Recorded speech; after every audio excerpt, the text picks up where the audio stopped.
Graça e paz, povo de Deus! Bem-vindo à 13ª edição do podcast 10 Minutos com Deus. Eita! Vamos avançando nessa 13ª edição com o tema Quem é Jesus? Então, aperte o cinto, porque nós vamos começar. E o nosso convidado dessa edição é lá de Cuiabá. É o nosso amigo irmão Jarly Júnior, da Igreja Batista do Centenário. Ele é líder de jovens.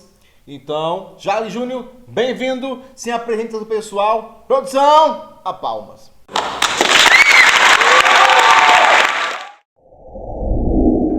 E aí, gente, tudo bem? Meu nome é Jarly Júnior. Tenho 24 anos. Atualmente sou um dos líderes da juventude aqui da minha igreja local, a Igreja Batista Centenário. E um pouco da minha história, né? Eu, nos últimos anos, tive um chamado para missão integral, né? Então eu estive como missionário em tempo integral.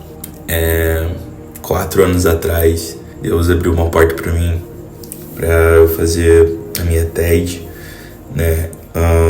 Fiz lá na Dunamis Farm, em São Paulo. E para quem não sabe, a TED é a escola de treinamento e discipulado da Jocum, né? Que é uma organização missionária mundial, né? Tem em todos os continentes e tem várias bases aqui no Brasil. Então o foco é realmente jovens, capacitar jovens para ir ao campo, pregar o evangelho, né? Ir às nações, ir pelo Brasil pregando o evangelho, servindo igrejas, servindo comunidades. E aqueles que não forem chamados para ficar no tempo integral, eles voltam para suas cidades, trazendo também a revelação que receberam dentro da ETED também, né? E para servir a igreja local e fazer diferença ali onde eles estão, sendo na faculdade, sendo nos seus trabalhos, na sua casa. Então eu fiz essa escola que foi de 3 meses e aprendi muito mais sobre vários assuntos da Bíblia, né? Fui muito capacitado, principalmente lá todo aquele ambiente do Dunamis, né? Eu fui muito capacitado. Para quem talvez fique confuso, eu falei da Jocum, né? Até já a escola da Jocum, mas eu estava na base da Dunamis Farm. Qual que é a explicação disso, né? O líder, né, do movimento Dunamis, que é o Del Hayashi, e ele fez a TED também. Então ele foi jocumeiro. E foi quando ele também teve a visão do movimento Dunamis, né? Que é um movimento eclesiástico que acontece no Brasil.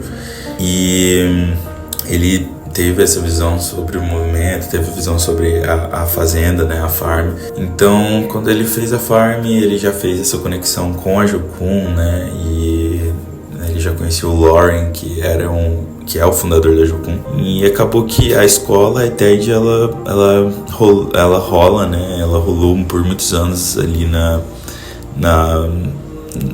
fazenda, né, na Dunamis Farm, e eu fiz parte disso, né? Então Deus abriu essa porta para mim em 2020, no meio da pandemia, no meio de toda a loucura que estava acontecendo no mundo.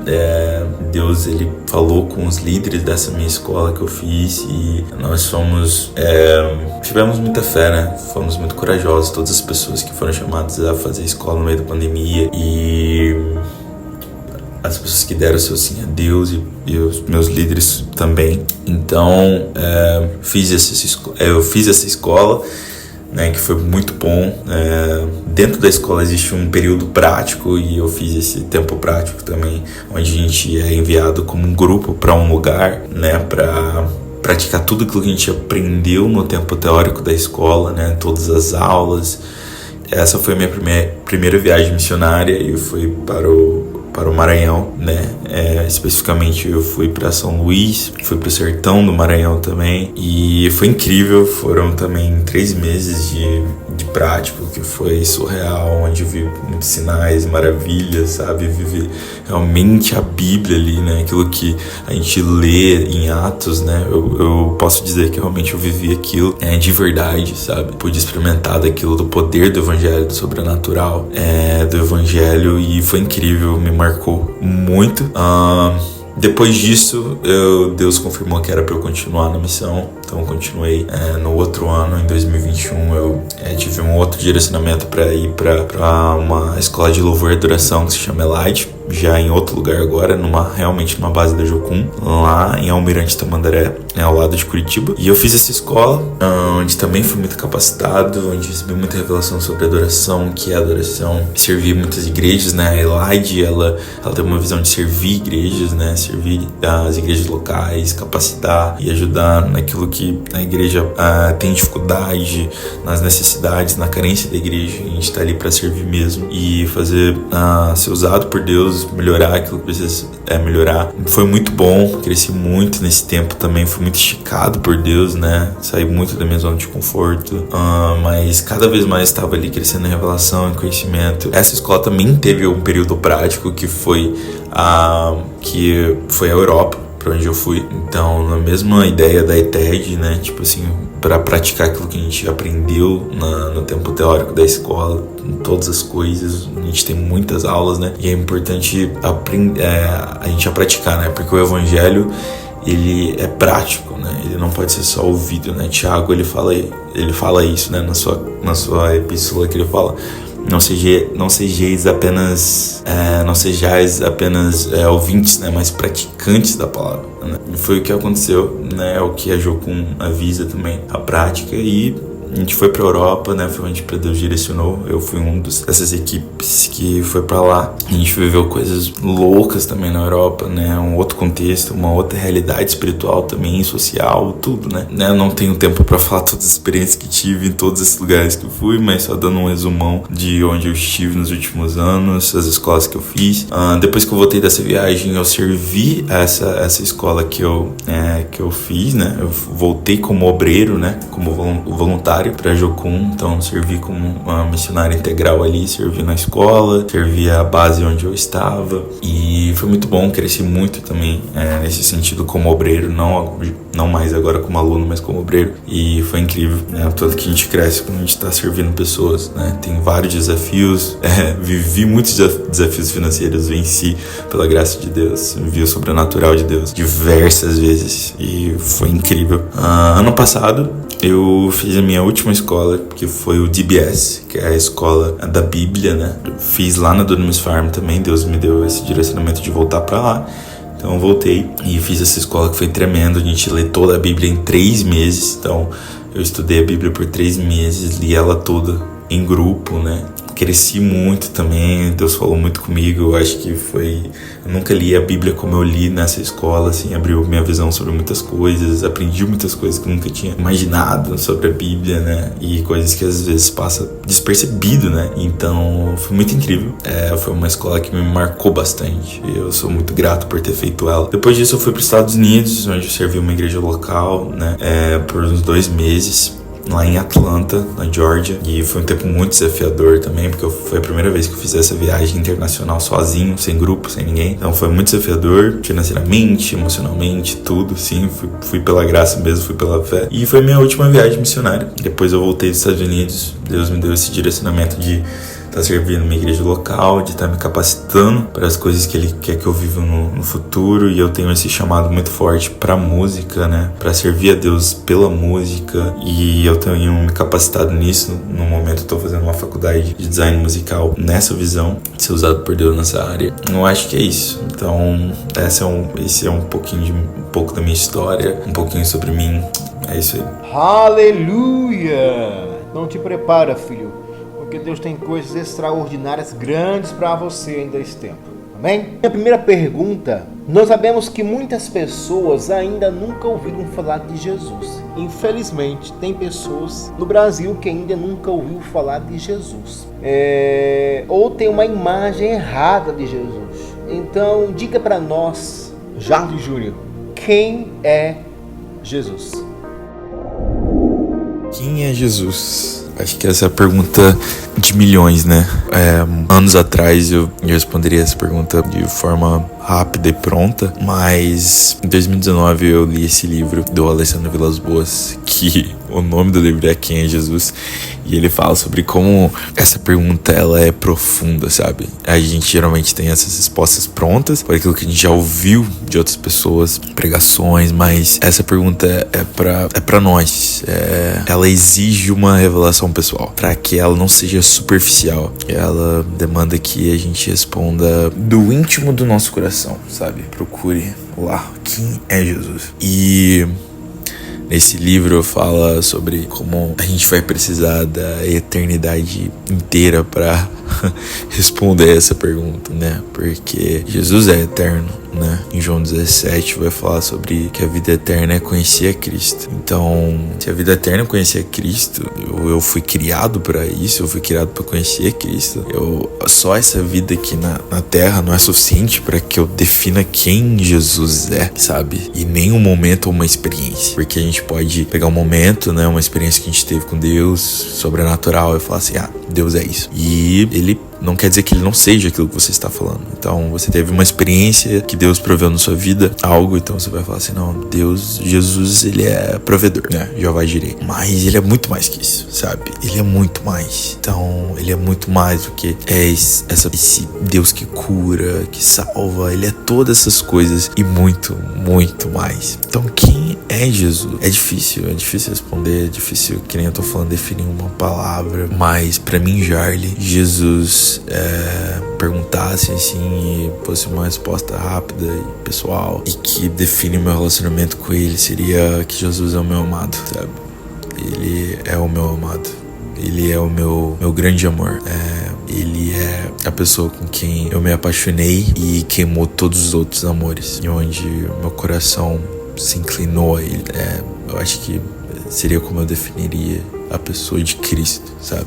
Essa pessoa que cativou todo o meu coração no momento que eu realmente conhecia ele, sabe? E pra gente realmente responder a isso, como eu falei, necessita de uma revelação. Eu precisei disso, porque crescendo numa família cristã, né, evangélica, eu sempre escutei sobre a Bíblia e sobre Deus, mas eu ainda não tinha minha revelação sobre quem Cristo era, né? Só aquilo que meus pais falavam. E a gente precisa dessa revelação pessoal, a gente precisa desse encontro pessoal, para que possamos realmente responder a isso, sobre quem é Jesus. Então, depois da minha experiência individual que eu tive sobre a pessoa de Cristo, eu pude falar que ele é o meu amado, sabe? Essa pessoa que é digno de todo o meu amor, de toda a minha devoção, quem eu quero poder amar mais, sempre. Ele é aquele que morreu por mim e ressuscitou por mim, Cordeiro imaculado, perfeito sacrifício. Eu acho que seria uma das várias formas que eu poderia definir a pessoa de Jesus, né? Jarly, eu concordo plenamente com você. Jesus é a expressão exata do Pai, como a Bíblia fala, né? Jesus, além de ser a expressão exata, Jesus é a sombra do Novo Testamento. Quando você pega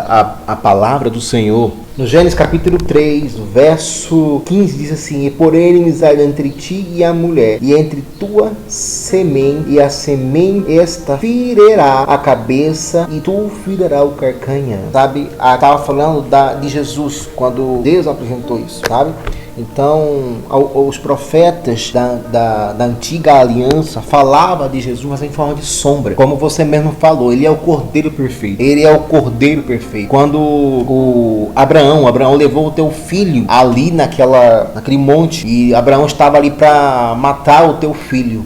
E o Senhor falou: Abraão, lá está. E lá estava um cordeiro. Aquele cordeiro remetia a Jesus, né? Glória a Deus por isso. Glória a Deus porque ele é o nosso Messias. Ele é o nosso Salvador. Aleluia. 100% homem, 100% Deus. Aquele que estava no princípio de tudo, por meio de quem todas as coisas foram criadas, as visíveis e as invisíveis, né? Como dizem Colossenses. Como vai falar em João, né? Que ele é a palavra. né? E ele estava no princípio, então, e ele vai estar no final de tudo. E é uma das formas eu poderia falar quem é Jesus. É muito bom falar sobre Jesus, e eu poderia falar horas e horas sobre a pessoa de Cristo, mas ele foi quem me salvou de mim mesmo, ele foi quem me salvou da morte, do inferno, trouxe pra ele em amor, em mansidão, em humildade, em graça, né? Graça é a palavra que define o evangelho, que é algo imerecido. Ele me amou primeiro, imerecidamente.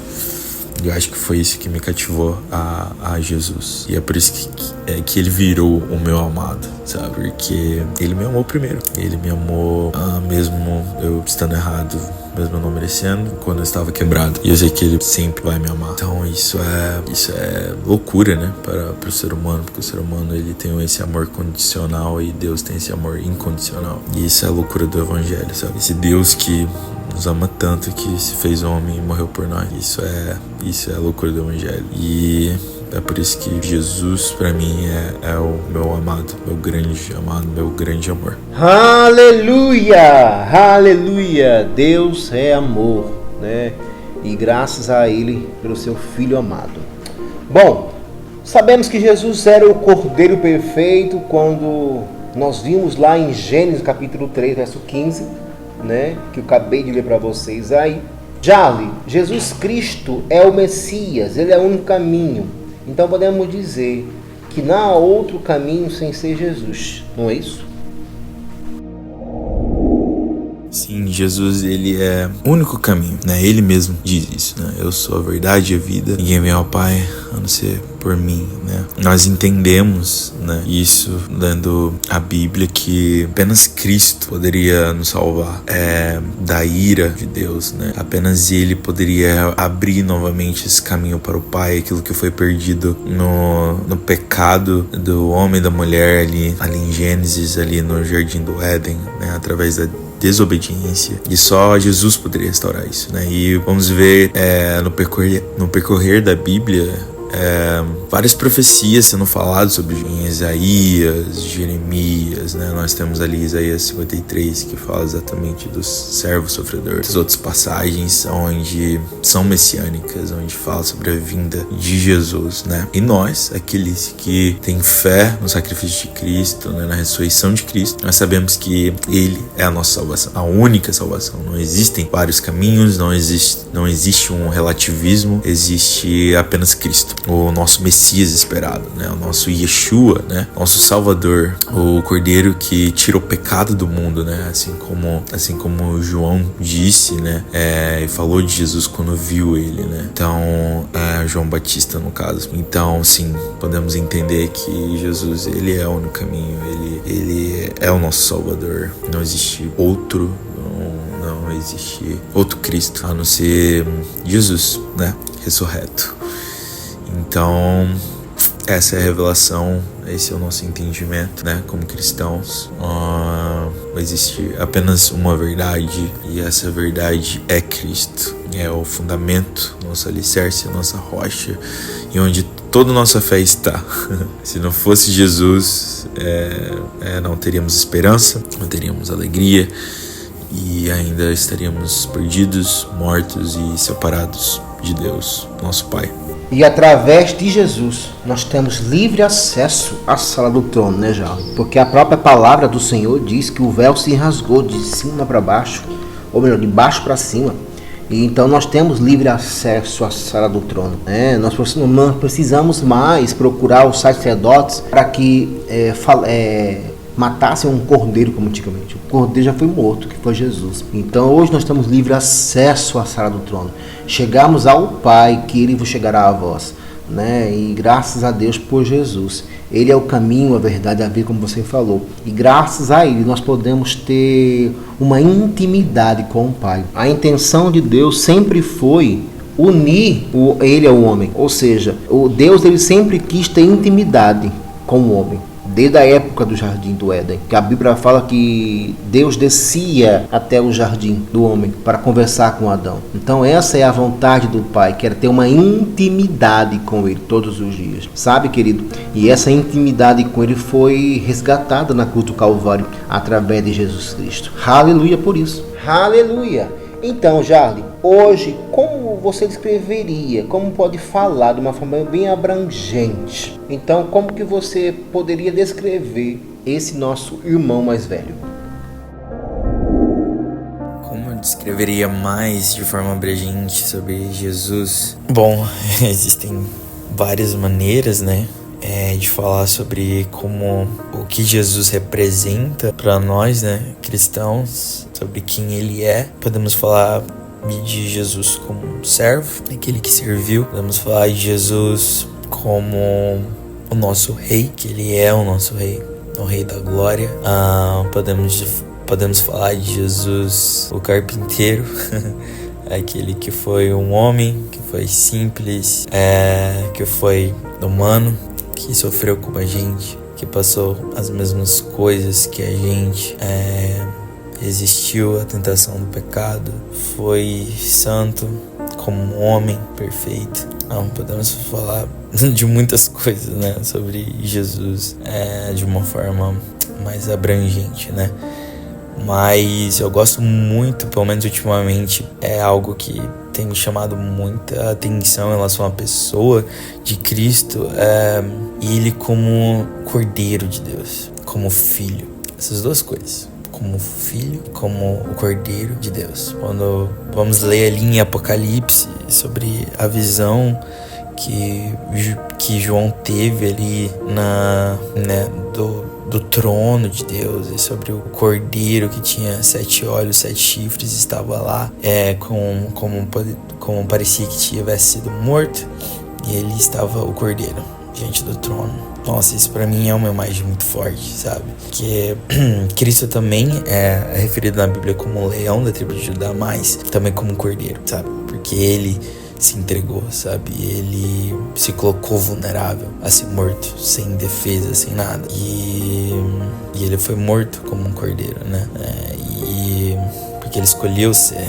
E eu acho que isso que é o mais forte, ele escolheu. Mas ele ressuscita como um leão da tribo de Judá, poderoso, onipotente, incomparável, soberano sobre a morte, sobre todas as coisas. Então eu gosto muito dessa revelação sobre Jesus sendo um cordeiro de Deus, cordeiro que tira o pecado do mundo, né, como eu falei antes, que João Batista se refere a ele. Eu amo essa passagem em Apocalipse, eu amo quando músicas falam disso, se revela a Cristo como isso, e nessa passagem ainda fala: todos se ajoelham, né, perante o Cordeiro, jogam suas coroas, os 24 anciões jogam suas coroas, né, se prostrando ao Cordeiro, todas as criaturas ali ao Cordeiro.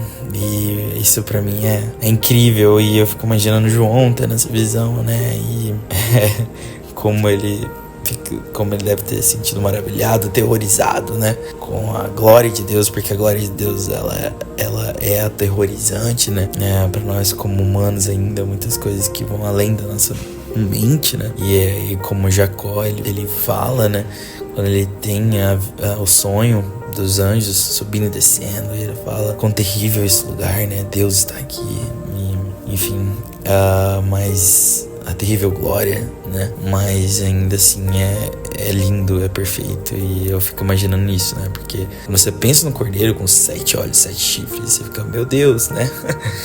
Que medonho. Mas é lindo. Claro que tem todo significado por trás disso também, nessa descrição, né? Mas ainda assim eu acho lindo. Eu acho muito lindo todo esse é muito marcante pra mim, é muito forte essa imagem de Jesus como esse cordeiro. E como diz, como filho, né? Jesus, filho, mostra como Deus, né, na sua trindade, né, Pai, Filho e Espírito Santo, sobre como Deus ele se revela através do Filho. Como o Filho é a exata expressão de Deus, como vai falar em Hebreus 1. Então ele é o resplendor da glória de Deus, é a exata expressão do seu ser. E eu acho isso incrível, porque o homem nunca tinha visto a Deus, não podia ver a Deus, né? E ali em Hebreus vai falar que Jesus é a expressão exata. Então a humanidade viu a Deus olhando para Jesus, né? E ali estava Deus, a pessoa de Deus, ali em carne e osso. Então a revelação de Jesus Filho, né, pra mim também é muito, muito forte. Expressa também o coração de Deus em relação à família, que é aquilo que ele sempre viveu na eternidade, com a Trindade, apenas expressou isso na criação da humanidade, né? Sempre foi o desejo de Deus, a família, né? A família celestial. Então, isso pra mim também é muito forte, né? Como o Filho, ele é a expressão, né? Ele é a exata expressão do ser de Deus, né? Cristo, né? Ele foi tudo que Deus podia nos dar e ele nos deu, que foi ele mesmo, sabe? Jesus, ele se entregou, ele se deu, né? Então em Cristo, no Filho habita toda a fonte de prazer. No Filho existe toda a plenitude da existência, como vai dizer em Colossenses. Então é no Filho, sabe? É no Filho onde deve estar toda a nossa atenção, todo o nosso anseio, todas as nossas afeições devem estar no Filho. Então eu amo também essa revelação sobre Jesus. Eita, rapaz, se deixasse mais um pouquinho a gente continuava, viu? Porque falar de Jesus não tem preço, é maravilhoso. Falar desse nome que está acima de todo nome, né? O nome que faz o inferno estremecer é o nome de Jesus, né? Bom, estamos chegando no final desse podcast maravilhoso. Jarli, eu quero te agradecer mais uma vez por vocês ter aceitado esse convite maravilhoso do podcast, tá bom? Essa é a 3ª temporada que nós estamos no ar e graças a Deus tem sido excelente falar sobre Deus, sobre Jesus nesse tempo, nesse podcast, bem? Então eu quero deixar para você as suas considerações finais. Obrigado você que chegou até aqui e gratidão, amém?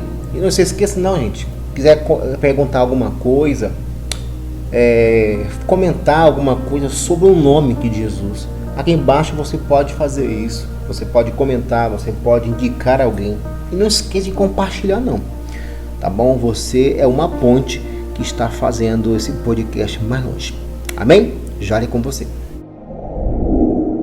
Bom, para finalizar, é muito bom, né, falar sobre Jesus. Sempre será o meu eterno prazer falar de Cristo, falar do meu amado, né, meu amado Jesus. Eu acho que algo que falta na minha geração é fome pela pessoa de Cristo, sabe? Às vezes a gente tem muita fome por aquilo que Jesus ele pode nos dar, nos entregar. A gente tem fome pelas coisas que estão ao redor de Cristo, mas nos falta fome pela pessoa dele, apenas por quem ele é, né? Nós somos muito insatisfeitos, somos pessoas que procuram muitas coisas, muitos prazeres, porque nós ainda não estamos satisfeitos em Jesus, na pessoa de Jesus. A gente sempre procura coisa para nos satisfazer, para nos distrair, para nos entreter, porque ainda não estamos satisfeitos nele. A gente ainda não teve uma revelação genuína e profunda que nos levou a esse lugar de plena satisfação em Cristo, onde a gente não importa se a gente tem isso ou aquilo, se a gente tem tudo ou nada, se a promessa que recebemos vai se cumprir ou não. E Paulo, ele era essa pessoa que tinha encontrado essa suficiência. E isso pra mim é incrível. Pra mim, a carta de Filipenses é uma das minhas cartas favoritas de Paulo. Porque ali você vê como Paulo encontrou suficiência em Cristo. Ali preso, ele fala como ele considera tudo como perda em comparação ao conhecimento de Cristo. Tudo ele considera como perda. Ele ainda continua falando sobre como ele perdeu todas as coisas, que Jesus foi o motivo dele ter perdido todas as coisas. No capítulo 4 ele vai falar sobre que ele encontrou o segredo de todas as coisas, né? A chave, né? É tudo posto naquele que me fortalece. Então, tendo muito, tendo pouco, com fome, uma fartura, ele vai e diz: tudo posso naquele que me fortalece. E essa passagem, essa frase remete à suficiência. Não tem a ver com conquistar todas as coisas. Tipo, tudo posso naquele que me fortalece. Então, eu posso fazer todas as coisas. Não, eu posso suportar todas as coisas naquele que me fortalece, que é Cristo. É isso que Paulo queria dizer.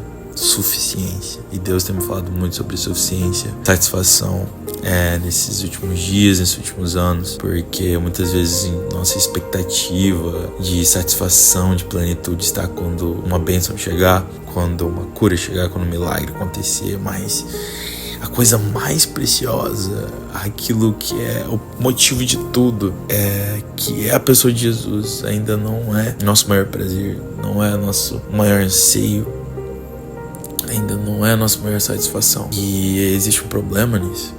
Existe uma falha nesse evangelho que nós vivemos, onde Jesus ainda não ser a nossa maior satisfação, a nossa total satisfação, sabe?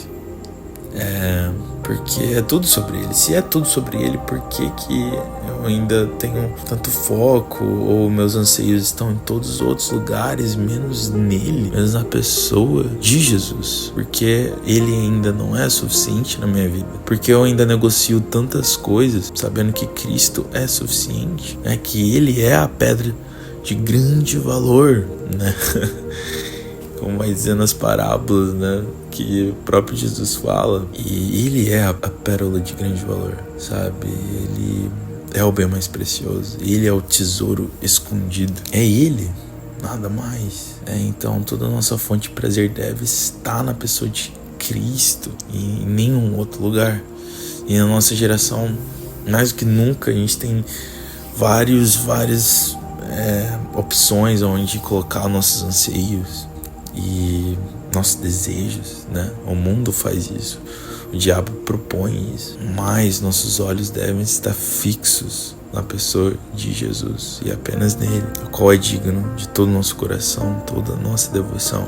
E essa é a reflexão final que eu deixo, para que possamos buscar ter fome pela pessoa de Cristo, para que a gente nunca se contente com o pouco que a gente já viveu, com o que a gente já recebeu na presença de Deus, mas que cada vez mais nós tenhamos fome, buscar mais ainda, porque sabemos que existe mais. Porque, como eu disse no começo, Deus é eterno, então existem coisas infinitas para se provar dele, para se buscar nele, aqui na terra e até a eternidade. Isso é incrível, eu amo isso, porque muitas pessoas acham que o evangelho é algo entediante, mas não.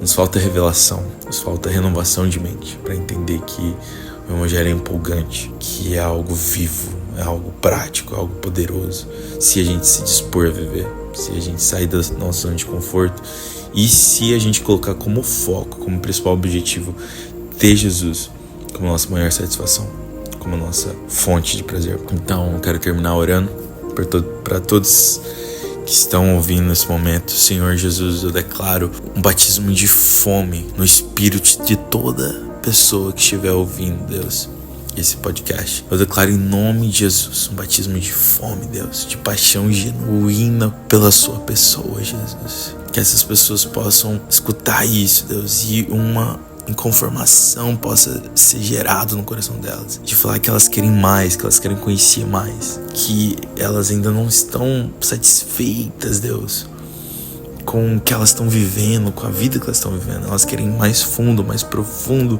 em Ti, na Tua presença, Senhor, no conhecimento da pessoa de Jesus. Eu declaro sobre elas, Deus, em nome de Jesus, um encontro sobrenatural contigo, Jesus. Eu declaro uma revelação, Deus, pessoal, poderosa, que irá marcar a vida dessas pessoas, que será um divisor de águas, assim como foi com Paulo, assim como foi com Moisés, assim como foi com Abraão, assim como foi com Daniel, assim como foi com tantos homens de Deus foram marcados através de um encontro contigo, Jesus. Que essas pessoas sejam marcadas, sejam pessoas apaixonadas com devoção perene ao Senhor. Que Tu, Jesus, se torne o centro da vida dessas pessoas. Que o Senhor se torne a fonte de prazer. Que elas encontrem uma satisfação completa, suficiência completa em Ti, Jesus. Em nenhum outro lugar, em nenhuma outra coisa nesse mundo, mas somente em Ti. Que elas sejam estrangeiros, peregrinos nessa terra, Deus, sabendo que elas foram feitas para a eternidade e que a eternidade é conhecer o Senhor. Em nome de Jesus, eu oro, te agradeço. Amém, amém, amém. Muito obrigado pela oportunidade. Espero que Jesus tenha falado ao coração de vocês, que possa frutificar na vida de vocês essa palavra e também outras pessoas possam comer desse fruto também. Muito obrigado, abraço, Deus abençoe. Amém, glória a Deus. Obrigado, Jarley, mais uma vez, por você ter aceitado o convite. Gente, esse foi o podcast 10 Minutos com Deus, 13ª temporada, Quem é Jesus? Então, já se prepare, gere expectativa para o próximo podcast que já está chegando. Eita, que nós estamos avançando, nós estamos alcançando você, querido. E você é o nosso alvo, alcançar você. Que essa palavra possa fazer morada em teu coração. Fico com dúvida, sem clareza? Mande mensagem para nós, fale aí nos comentários. A nossa produção sempre vai estar ali, olhando você. E com certeza, você é importante para o Senhor. E se você é importante para o Senhor, você também é importante para nós. E você está vendo aí o QR Code do Jarley Júnior, também o QR Code do Momento com Deus. E você pode estar seguindo a gente. Amém? Eu te vejo você na próxima edição dos 10 Minutos com Deus. Shalom.